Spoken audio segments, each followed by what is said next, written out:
The New York Yankees, one of the most historic and valued franchises in sports history. Throughout its deep and rich history, it's boasted some of the greatest players in Major League Baseball's history. From the great Bambinos of the world to the Riveras and Jeters, this franchise has been nothing short of stellar and spectacular over its existence. From its inception all the way up into the year of 2009, they had won 26 World Championships. And by the end of the 2009 season, they had added a 27th championship to their clubhouse and organization. So here we are 14 years later. You think they would have maybe added a 28th, a 29th, and a 30th World Series banner? Well, those would be incorrect guesses. The Yankees franchise over the past 14 years have had some great and unbelievable teams, but they always seem to fall short of getting to the Fall Classic. And there's been one team above all else that have knocked them out 4 of those 14 years of the playoffs. The Houston Astros. In 2015, the Astros would knock the Yankees out in the wildcard round, advancing to the ALDS. In 2017, the Yankees and the Astros would meet once again in the playoffs, and they would battle out 7 games in the ALCS to advance to the Fall Classic. The Astros would knock them out yet again. In 2019, the Yankees had one of the best teams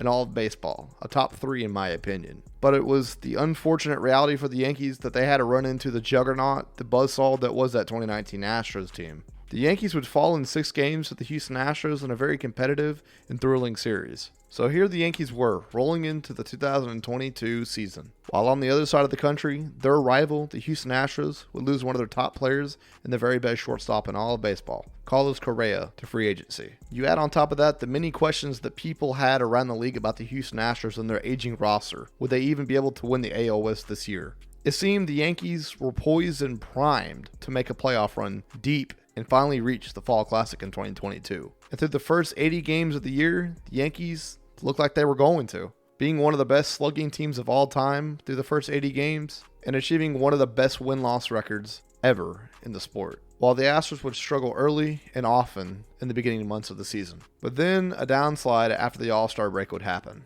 The Yankees posting a 64-28 record pre-All-Star break would go 35-35 post-All-Star break and be stumbling into the playoffs. It was in the ALDS that it looked like the Cleveland Guardians may actually knock off this 99-win Yankee team and advance to the American League Championship Series to play the Astros. With the Guardians being up 2-1, the Yankees did what any good team would do. They came back and won the next 2 to advance to the ALCS. The Astros made very quick work of the Yankees in 4 games, with Game 4 actually being the most competitive of the entire series. While the Yankees would go home after 4 games getting swept, the Astros would add a second banner in 7 years to their franchise. So that left the Yankees in the offseason to think, what do we need to do to get past this team? The Yankees, who had the second best bullpen in all of baseball, second best ERA, top 7 in WHIP, top 7 in home runs given up, a top 5 starting rotation with Garrett Cole, Nestor Cortez, Luis Severino, and one of the best slugging teams with the MVP on their team, Aaron Judge. What does that team need to do to not get swept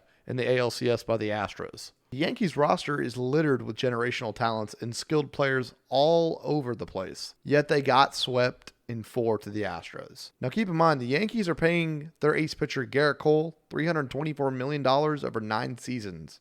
They are also paying Giancarlo Stanton a 13-year, $325 million contract. Their 2 biggest free agents that they were looking to bring back, Anthony Rizzo and Aaron Judge. Within days, the Yankees would sign Anthony Rizzo back to the Yankees. And a few weeks later, as it looked like Aaron Judge was going to hit the free agency market and sign with his hometown team, the San Francisco Giants, the Yankees would swoop in and steal back their star player Aaron Judge for a 9-year, $360 million contract. As much optimism as Yankees fans and the organization alike would like to have, there's an empty feeling in the air over there. Sure, they brought back a star first baseman in Anthony Rizzo, and sure, they brought back the MVP in Aaron Judge. They still have Giancarlo Stanton and Garrett Cole. They have 3 guys on their roster making over $300 million. But yet it feels like they are no closer to being those same damn Astros that have knocked them out of the playoffs 4 of the last 8 years.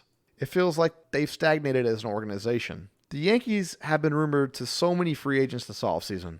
Carlos Correa, Jacob deGrom, Justin Verlander. There were rumors that they were talking for a trade for Fernando Tatis Jr. from the Padres. Even a whisper of Trey Turner and Carlos Rodon. Yet the Yankees have not signed a single one of these guys. They haven't made that trade for Fernando Tatis Jr. yet.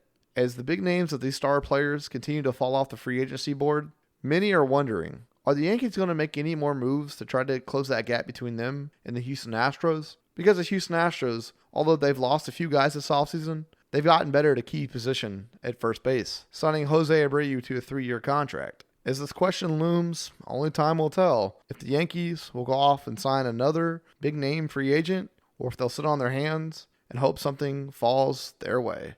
Guys, would love to know what y'all think in the comment section down below. Do y'all agree with me that the Yankees are no closer to being the Astros than what they were back in October? Do you not agree with me? Let me know in the comment section down below. And as always, thank you all so much for watching the video. Don't forget to hit the like button down below and subscribe to the channel if you are new, because I have plenty more baseball content like this, and I'll see you all in the next one. Adios, mis amigos.